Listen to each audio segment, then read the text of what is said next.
First number question क्या बोल रहा है, आप यूक्लिड के पांचवी अभिधारणा को किस प्रकार लिखेंगे ताकि सरलता से समझी जा सके। पांचवी अभिधारणा को किस प्रकार लिखेंगे, देखो पन्ना पलटाएगा तो यहाँ पांचवी अभिधारणा दिया होगा, समझ गया मैं।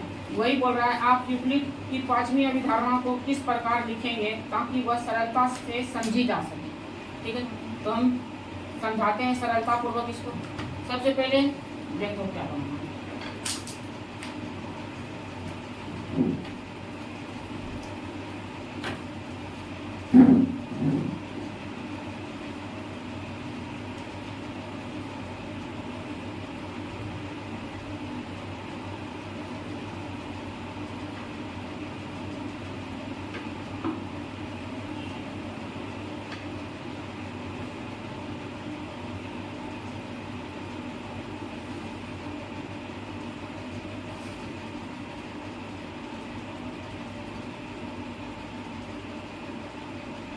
देखना गौर करना।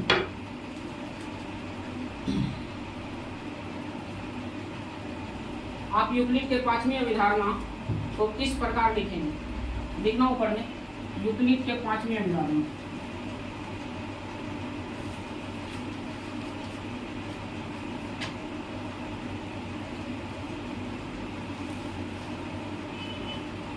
यूक्लिड के पांचवी अभिधारणा गौर करना थोड़ा।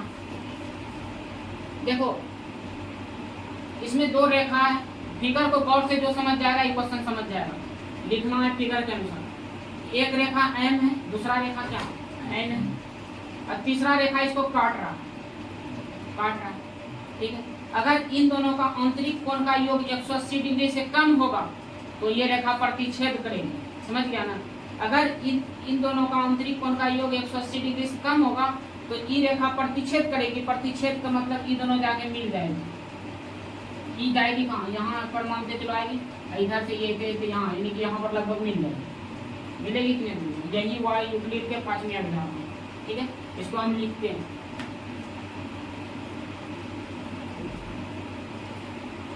लिखना क्या लिख सकते हैं, वैसी दो रेखा, वैसी दो रेखा, वैसी दो रेखा, वैसी दो रेखा, वैसी दो रेखा क्या एम है और क्या है वो और एन।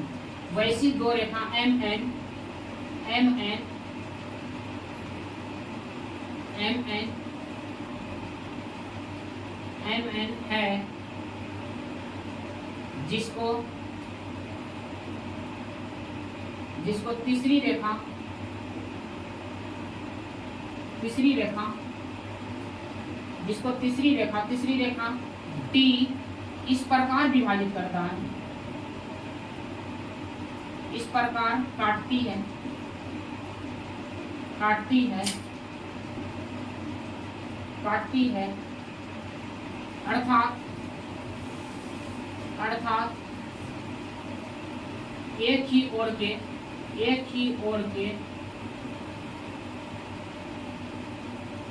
काटती हो, ठीक है, काटती हो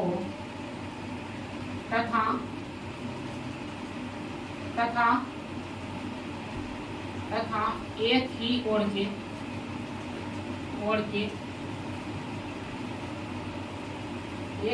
के दो आंतरिक कोण के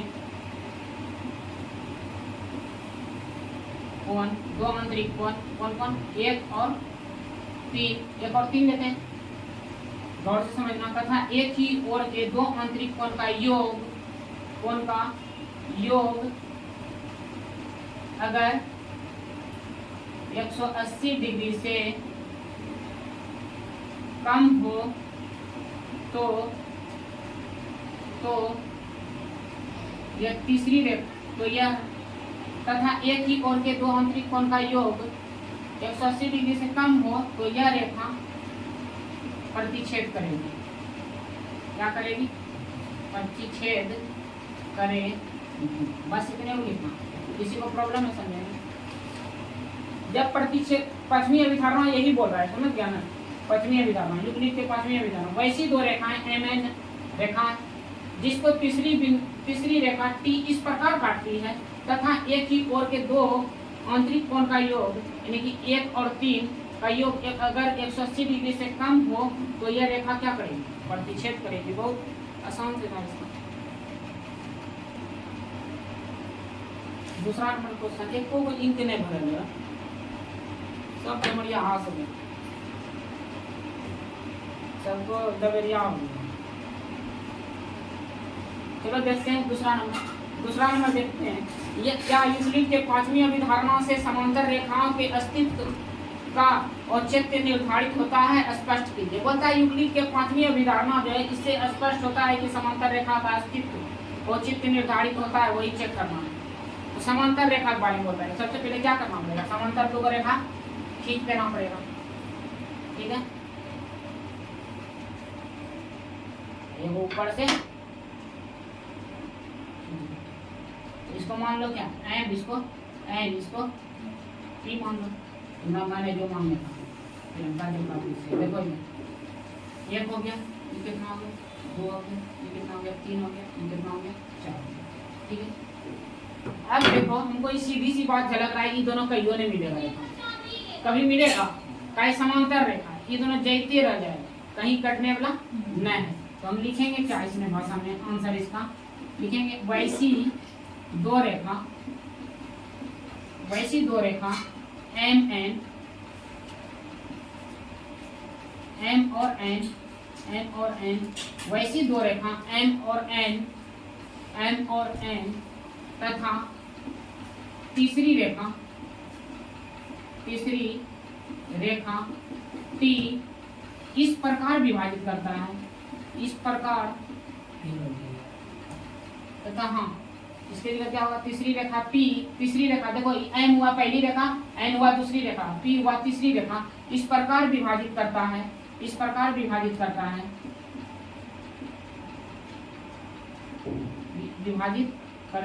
है,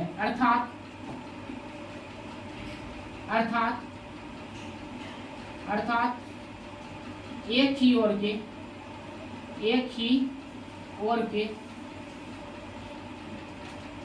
एक ही ओर के आंतरिक कोण क्या हो गया, एक ही ओर के, दो चार ले लो अभी, दो चार का योगफल अगर, अर्थात एक ही ओर के आंतरिक कोण दो चार का योगफल अगर 180 डिग्री हो तो वह रेखा समांतर होगी। बस हो गया, पांचवी अभिधारणा यही कहता है, समांतर रेखा